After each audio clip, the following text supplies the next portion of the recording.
Hey guys, welcome on in to Cancelled MCU Storylines and Cameos. In this video, I'm going to be going over several different plot lines and characters that were ultimately cut from the Infinity Saga. I will not be talking about any of the Multiverse Saga projects, mainly because that's a separate video in itself and we'd be here for hours. Also, I promise everything on this list is completely true and I did not make anything it up, so you're welcome to search anything up on the internet, and I guarantee you there will be an article talking about what I discussed. So go ahead, check whatever you need to.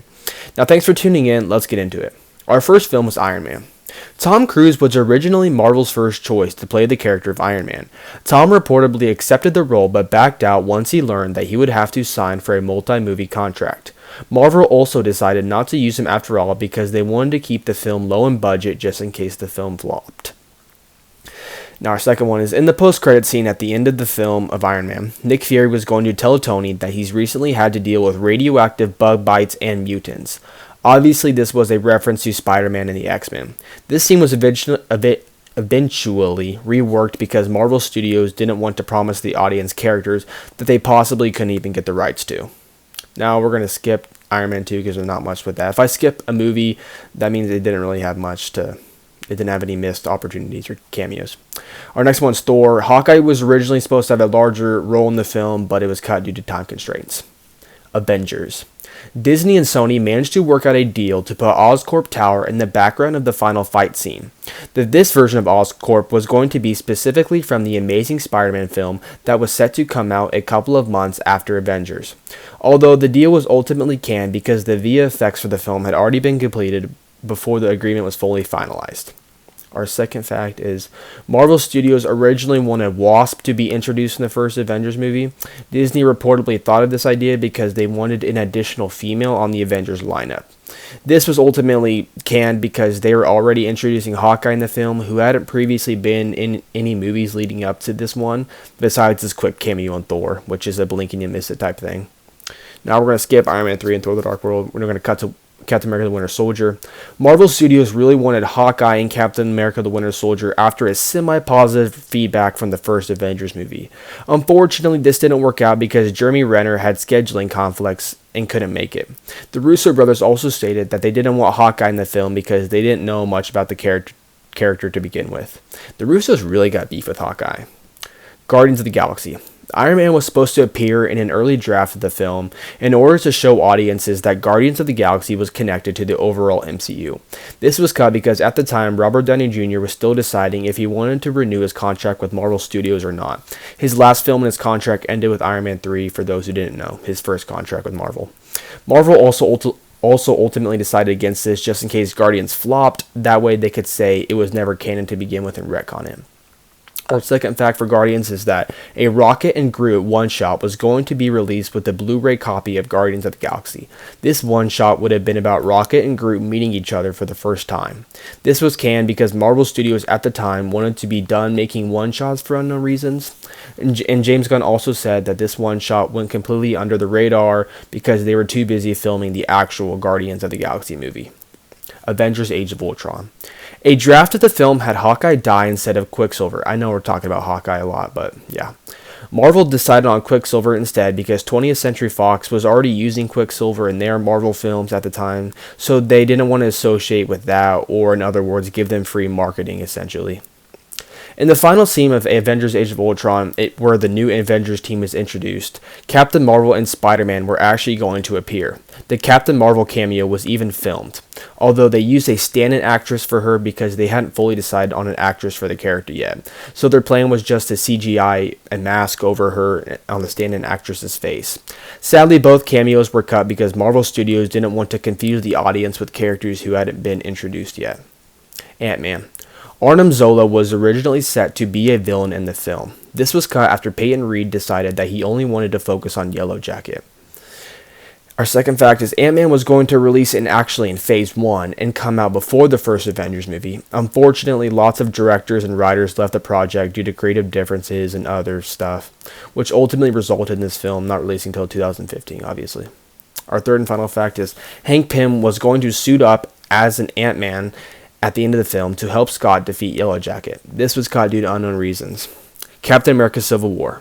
Sharon Carter and Wasp were slated to appear in the film in several drafts. Sharon was removed due to Cap's team already having one additional member than compared to Stark's. Wasp was cut because we hadn't fully seen Hope Van Dyne suited up as the Wasp yet, so Marvel didn't want to confuse the audience with that. Our second fact is the third act of Civil War originally had all the heroes putting their differences aside after the airport battle, and they were all going to team up to fight the super soldiers. Zemo would have also fought them, and he would have worn a comic-accurate costume and wielded a sword. I'm personally glad that didn't happen because that would have just ruined the film. It wouldn't have been. It felt more like an Avengers film than a Captain America film. The third fact is the Russo brothers toyed with the idea of actually killing off Captain America in this film. This would have been a nod to the original comic where Cap gets sniped by Crossbones and dies. This was cut because Chris Evans still had films in his contract and Disney didn't want them going to waste. Guardians of the Galaxy Volume 2. Wonder Man was going to appear in this film, but was cut due to unknown circumstances. His cameo was even filmed, and the character was going to be played by Nathan Fillion, which is a perfect casting in my opinion. Man, Marvel really keeps doing Wonder Man dirty. In the original script for the film, Gamora was going to die instead of Yondu. Zoe Saldana told James Gunn that she didn't want to play the character for super long, but Marvel wanted her to stay, so they pitched her a big role in Infinity War, which ultimately convinced her to stay. Spider-Man Homecoming. There's a deleted scene where Aaron Davis calls his nephew Miles Morales and tells him that he's going to be late to meet with him. No word on why this was cut, but my guess is that Marvel Studios didn't want audiences to expect Miles Morales to join the MCU when they weren't ready for that, so therefore they didn't want to build up hype for characters that they had zero intention on doing anything about. You know what, maybe Marvel should have kept this rule in the multiverse saga. Yeah, that would have been better. Black Panther. Bucky Barnes was supposed to have a larger role in the film, but Ryan Coogler didn't really want to use him for unknown reasons. Ryan Coogler also fought hard for Kraven the Hunter to be the main villain of this film, but it was a nightmare to do, so he ultimately decided against it.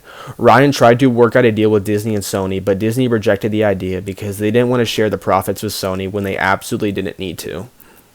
Avengers Infinity War. The Living Tribunal was going to appear during the Battle of Titan, but he was cut due to time constraints. A 40-minute action sequence of Thanos obliterating Xandar was cut from the film due to time constraints. Nova may have even appeared. That's not confirmed, though. The Nova part isn't confirmed.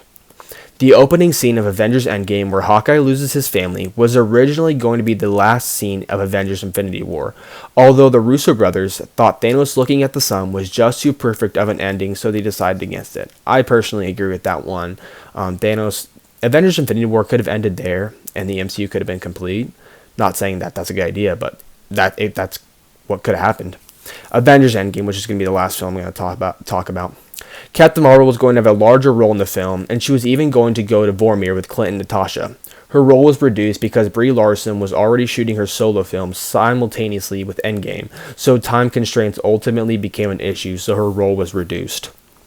A grown-up version of Morgan Stark was going to appear in a Soul Stone-type world similar to Gamora's in Infinity War, right after Tony snapped. This scene can be found on Disney Plus for anyone who is interested. The grown-up Morgan Stark was even going to be played by Katherine Newton. There's no real reason on why this was cut, but there is some talk that Marvel decided against this because they wanted to give Katherine a bigger role in the MCU going forward.